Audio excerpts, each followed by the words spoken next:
GS. और पिछले class में हमने क्या पढ़ा था, हमने पढ़ा था इकोसिस्टम और उसके कंपोनेंट्स। अब उसी टॉपिक को हम फर्दर प्रोसीड करेंगे। तो उसमें हमें क्या पढ़ना है आज, इकोसिस्टम में जो एनर्जी फ्लो है वो किस तरीके से होगा, एनर्जी लॉ क्या होता है इकोसिस्टम का, फूड चेन, फूड वेब और इकोलॉजिकल पिरामिड्स। ठीक है, तो अब हम सबसे पहले देखेंगे energy flow in ecosystem. तो हेडिंग आप लोगों को डालनी है energy flow in ecosystem. पारितंत्र में ऊर्जा का प्रवाह, राइट। अब हमें ये देखना है इसमें कि जो हमारा इकोसिस्टम है उसमें एनर्जी फ्लो कैसे होगी। तो सबसे पहले आपको ये समझना है कि इकोसिस्टम का जो प्राइमरी सोर्स ऑफ एनर्जी है वो कौन होता है, सन। आपके कई बार सीटेट और यूपीटेट के एग्जाम में आया है कि किसी भी इकोसिस्टम का प्राइमरी या प्राथमिक ऊर्जा का स्रोत क्या होता है, तो हमेशा आपको क्या लगाना है, sun. Sun is the primary source of energy in an ecosystem. अब अगर फ्लो की बात करें तो हमने डायग्राम देखा था कि जो एनर्जी है वो सन से प्रोड्यूसर में आती है, प्रोड्यूसर से primary consumer, secondary consumer, tertiary consumer, decomposers और सर्कुलेट होती रहती है। तो एनर्जी का जो फ्लो होता है वो एक सर्कुलर मोशन में होता है। ठीक है, सर्कुलर मोशन में। ठीक है, तो यहाँ पे दो चीज है, एक तो हमको ये देखना है फॉर्म ऑफ एनर्जी,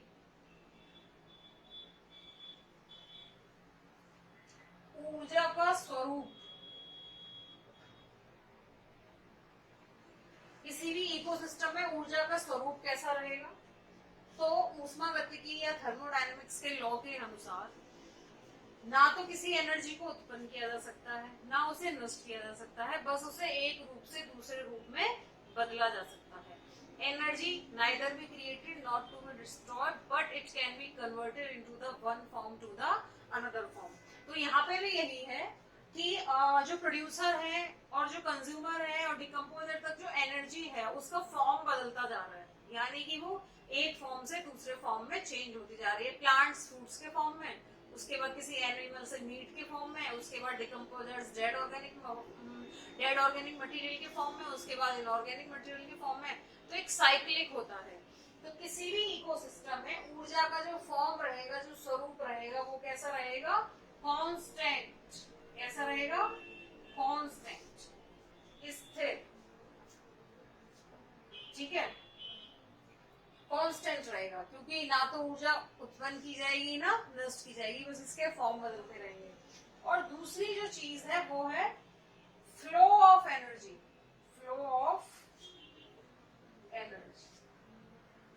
ऊर्जा का प्रवाह कैसे होगा, ऊर्जा का प्रवाह। तो देखो, अब कोई भी जीवधारी जितनी भी ऊर्जा लेता है उसका 90% वो अपनी बॉडी की मेंटेनेंस में लगाएगा, ग्रोथ के लिए, डेवलपमेंट के लिए, एक्टिविटीज के लिए, और 10% एनर्जी वो आगे वाले ऑर्गेनिज्म के लिए रखेगा। वैसे ही प्लांट जितनी भी एनर्जी फोटोसिंथेसिस से बनाते हैं उसका 90% अपने बॉडी के डेवलपमेंट में लगाते हैं और 10% वो कंज्यूमर को ट्रांसफर करते हैं। तो इस हिसाब से हम देखेंगे कि जो एनर्जी का फ्लो रहेगा इकोसिस्टम में वो कैसा रहेगा, घटते हुए क्रम में। किस क्रम में, घटते हुए क्रम, यानी कि डिक्रीज फॉर्म। ये कई बार आईएएस तक के एग्जाम में आया है। ठीक है, कि जो इकोसिस्टम होता है उसमें ऊर्जा का प्रवाह घटते हुए क्रम में, बढ़ते हुए क्रम में कैसे होता है, तो प्रवाह हमेशा जो रहेगा वो किस क्रम में रहेगा, घटते हुए क्रम में। तो किसी भी इकोसिस्टम में ऊर्जा का स्वरूप हमेशा कांस्टेंट रहता है, बट ऊर्जा का जो फ्लो होता है, एनर्जी का जो फ्लो होता है वो कैसा होता है, डिक्रीज या फिर घटते हुए फॉर्म में रहता है, मतलब क्रम में रहता है। फ्लो घटते हुए क्रम में, और ऊर्जा का फॉर्म जो रहेगा वो कैसा रहेगा, स्थिर रहेगा। Is it clear? तो इसी के बेस पे n% लॉ ऑफ एनर्जी, 10%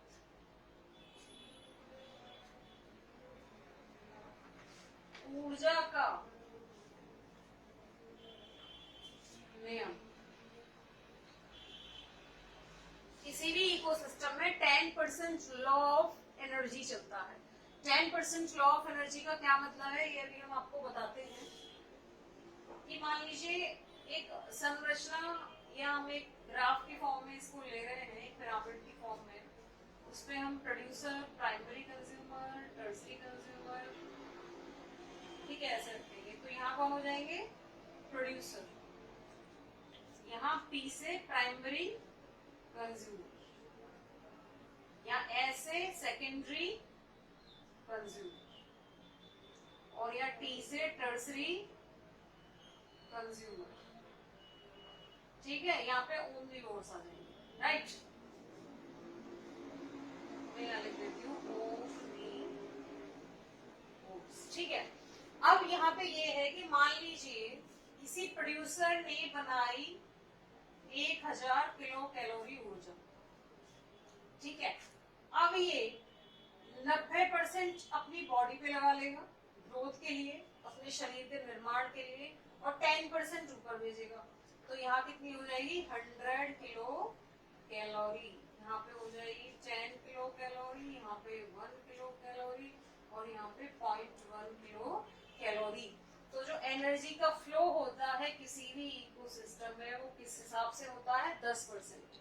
10% ऊपर बढ़ता जाएगा। 90% जो ऑर्गेनिज्म होते हैं वो अपनी बॉडी के डेवलपमेंट के लिए, शरीर के विकास के लिए उस ऊर्जा का प्रयोग करते हैं। तो 10% नियम के अनुसार किसी भी इकोसिस्टम में ऑर्गेनिज्म केवल 10% ऊर्जा का ट्रांसफर एक स्तर से दूसरे स्तर पर करता है, और 90% ऊर्जा का प्रयोग वह अपने शरीर के निर्माण के लिए करता है। In an ecosystem only 10% energy transfer from one level to another level, and 90% energy is utilized for their own development. Is it clear? तो आप इसको बना लीजिए। इसके बाद इकोसिस्टम का जो टॉपिक है वो है food chain. Food chain Hindi में इसको बोलते हैं खाद्य श्रृंखला। क्या बोलेंगे, खाद्य श्रृंखला।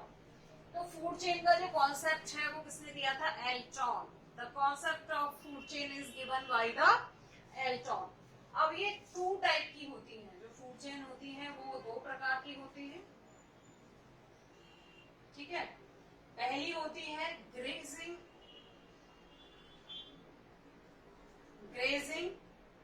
फूड चेन, इसको हिंदी में बोलते हैं चारण खाद्य श्रृंखला, ठीक है। दूसरी होती है डेट्राइटस फूड,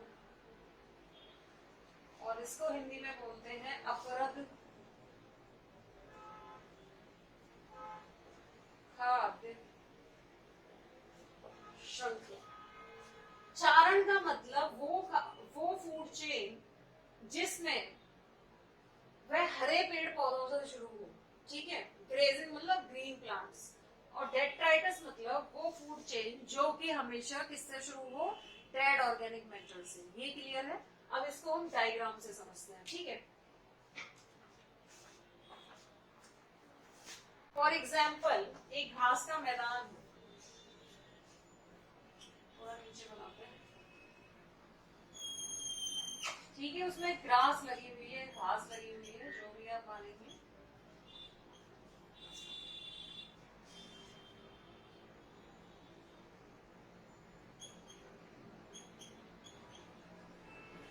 ये हो गया।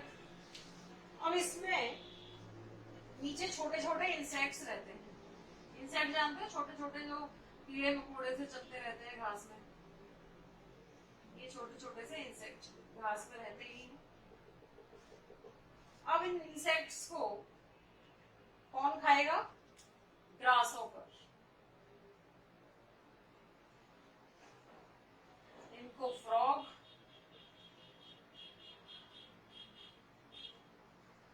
फ्रॉग को स्नेक, स्नेक को ट्रांसफर हो रहा है? इंसेक्ट्स, पहले प्लांट को इंसेक्ट को ग्रासहॉपर, फ्रॉग, स्नेक और हॉक। तो ये एक तरह की क्या बन गई? चेन बन गई, फूड चेन बन गई।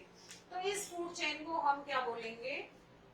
पहला वाला जो नंबर है इसको बोलेंगे grazing food chain, grazing food chain. ठीक है, उसके बाद यहाँ पर डेड ऑर्गेनिक मैटर आ जाता है। सभी एनिमल्स की डेथ होगी तो क्या हो जाएगा? डेड ऑर्गेनिक मैटर हो जाएगा, डेड ऑर्गेनिक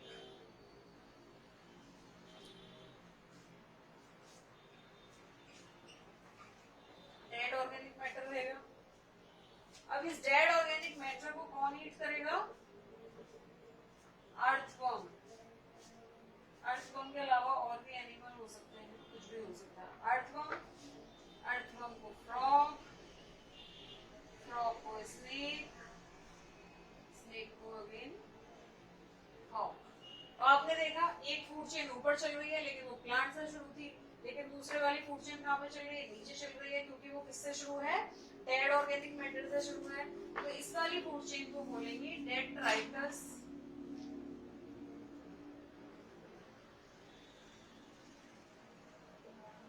फूड चेन। क्या बोलेंगे? Detritus food chain. तो हरे पेड़ पौधों से शुरू होने वाली food chain grazing food chain कहलाती है, और डेड ऑर्गेनिक मैटर यानी कि मृत कार्बनिक पदार्थ से शुरू होने वाली फूड चेन क्या कहलाती है? Detritus food chain. Is it clear? तो ये हो गया आपका। अब एक हमारा कॉन्सेप्ट है इसी में, फूड वेब। खाद्य श्रृंखला होता है एक, और एक होता है खाद्य जाल। तो हम यहीं से समझ लेंगे। अभी तो केवल हमने एक चेन पढ़ी थी, हेडिंग आपकी रहेगी फूड वेब। इसको हिंदी में बोलते हैं खाद्य जाल। ठीक है, अब ग्रास को जरूरी नहीं है कि ग्रासों पर ही खाएं, इसको रेट खा सकते हैं। रेट को कैट को बड़ा एनिमल, जैकाल को टाइगर, यहाँ पे रैबिट आ सकता है, रैबिट को बियर खा सकता है, बियर को टाइगर। तो एक जगह यहाँ पे काऊ आ सकती है, काऊ को टाइगर। ठीक है, तो किसी भी एक इकोसिस्टम में जरूरी नहीं है एक ही फूड चेन चले, बहुत सारी फूड चेन एक साथ चल सकती हैं। तो यहीं से कॉन्सेप्ट आएगा, the network of food chain is called food web. खाद्य श्रृंखलाओं का जाल ही क्या कहलाता है? खाद्य जाल। ठीक है, खाद्य श्रृंखलाओं का जो नेटवर्क होता है आपस में इंटरकनेक्टेड, वो क्या कहलाता है? खाद्य जाल। तो ये बहुत छोटा सा टॉपिक था। अब हमारा जो नेक्स्ट इंपॉर्टेंट टॉपिक है जिससे काफी क्वेश्चंस आते हैं, वो है इकोलॉजिकल पिरामिड्स। इकोलॉजिकल पिरामिड्स, पारिस्थितिक या पारितंत्र पिरामिड। जब इकोसिस्टम को हम पिरामिड की फॉर्म में प्रेजेंट करेंगे तो उसे क्या बोलेंगे? Ecological pyramids. The graphical representation of the ecosystem is called ecological pyramid. किसी भी इकोसिस्टम का जब ग्राफिकल रिप्रेजेंटेशन किया जाता है, ग्राफ में उसको दर्शाया जाता है, तो उसको क्या बोलते हैं? Ecological pyramid. ये बेसिकली 3 तरह के होते हैं, 3 टाइप्स के।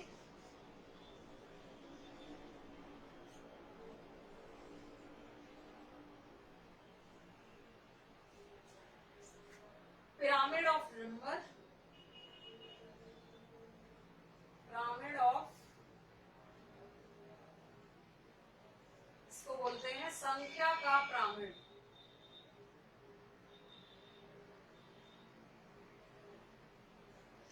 दूसरा होता है दूसरे नंबर पे पिरामिड ऑफ बायोमास।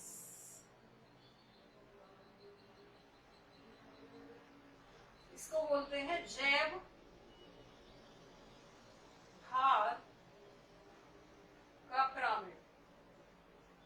ठीक है। तीसरा होता है पिरामिड ऑफ एनर्जी।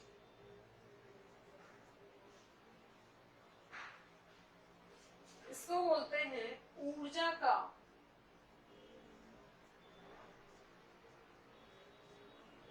पिरामिड। ये तीन है, ठीक है। ऊर्जा का pyramid, pyramid of number, pyramid of biomass, pyramid of energy. यहाँ पे नाम ही रिप्रेजेंट कर रहा है कि जो संख्या का पिरामिड है उसमें हम नंबर्स को रिप्रेजेंट करेंगे। बायोमास का पिरामिड है उसमें हम इसके बायोमास को रिप्रेजेंट करेंगे, और एनर्जी का पिरामिड है उसमें हम एनर्जी का रिप्रेजेंट करेंगे, ठीक है। सबसे पहला जो नंबर है वो है पिरामिड ऑफ नंबर।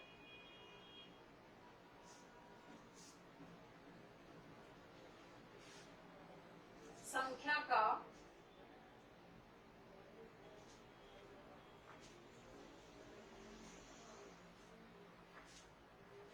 राइट। ये दो तरह के होते हैं भाई।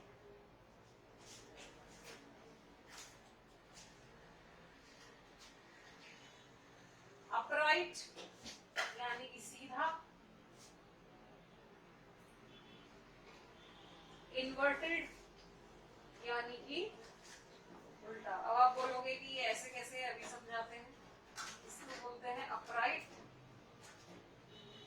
इसको बोलते हैं इन्वर्टेड, सीधा तथा उल्टा।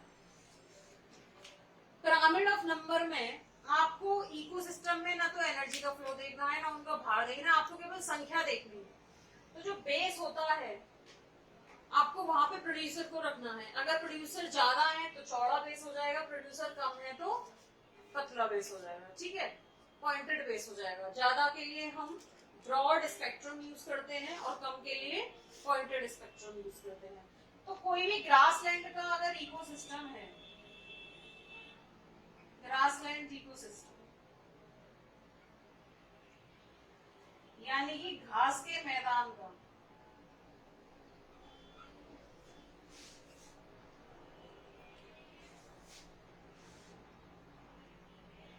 ठीक है, उसमें जो घास के पौधे होंगे उनका जो नंबर होगा हमेशा वो कैसा रहेगा, ज्यादा रहेगा। इसीलिए उसको कहाँ पे रखा है, बेस पर रखा है।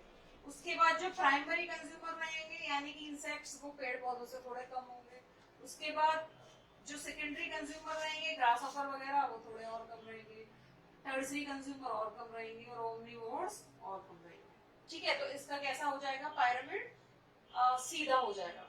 अब एक बड़े पेड़ की बात करते हैं, लाइक दैट एक बहुत बड़ा ट्री है। तो ट्री तो अपने आप में अकेला है, उसमें रहने वाले जो बर्ड्स हैं वो उससे ज्यादा हैं, और उस बर्ड पे रहने वाले जो इंसेक्ट हैं वो उससे भी ज्यादा हैं। तो संख्या के हिसाब से ए ट्री पिरामिड,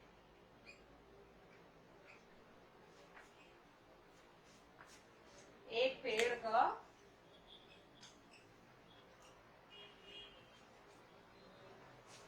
संख्या के हिसाब से जो प्रोड्यूसर है वो यहाँ पर ज्यादा है, तो इनका ब्रॉड बेस। यहाँ पे प्रोड्यूसर कम है, एक ही है, तो यहाँ पे पॉइंटेड बेस।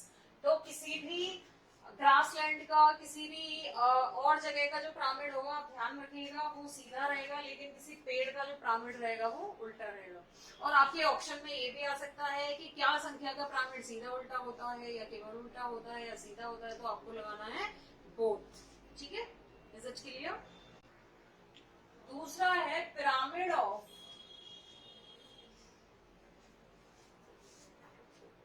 बायोमास,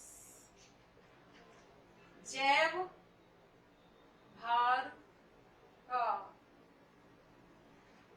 पिरामिड, ठीक है। ये भी दो तरह के होते हैं।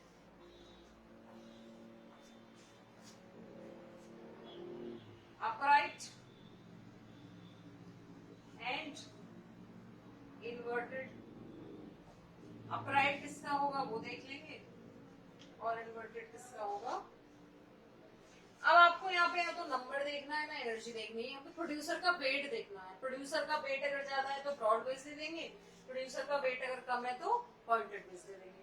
तो जितने भी टेरेस्ट्रियल इकोसिस्टम होते हैं, जमीन वाले इकोसिस्टम होते हैं, उनका हमेशा कैसा रहता है, पिरामिड ऑफ बायोमास अपराइट रहता है। तो टेरेस्ट्रियल इकोसिस्टम,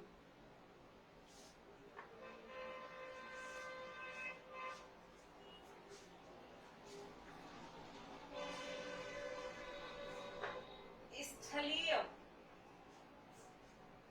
पारितंत्र, अब पिरामिड हमेशा कैसा रहेगा, बायोमास का, मैं बात कर रही हूँ बायोमास का, सीधा रहेगा, क्योंकि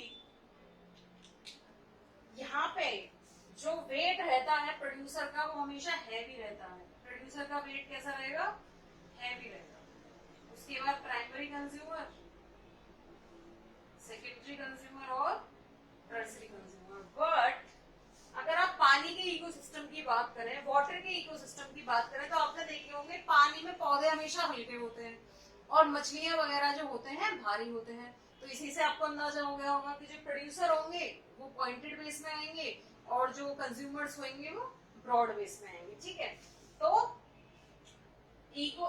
एक्वाटिक इकोसिस्टम, एक्वाटिक पानी के जो इकोसिस्टम होता है उसको क्या बोला जाता है, एक्वाटिक इकोसिस्टम, जलीय पारितंत्र। तो यहाँ पे जो प्रोड्यूसर होते हैं वो काफी लाइट वेट होते हैं। उसके बाद प्राइमरी कंज्यूमर छोटी मछलियां, उसके बाद सेकेंडरी कंज्यूमर बड़ी मछलियां और टर्सरी कंज्यूमर व्हेल, शार्क वगैरह जो होती है वो तो बहुत ही हैवी होती है।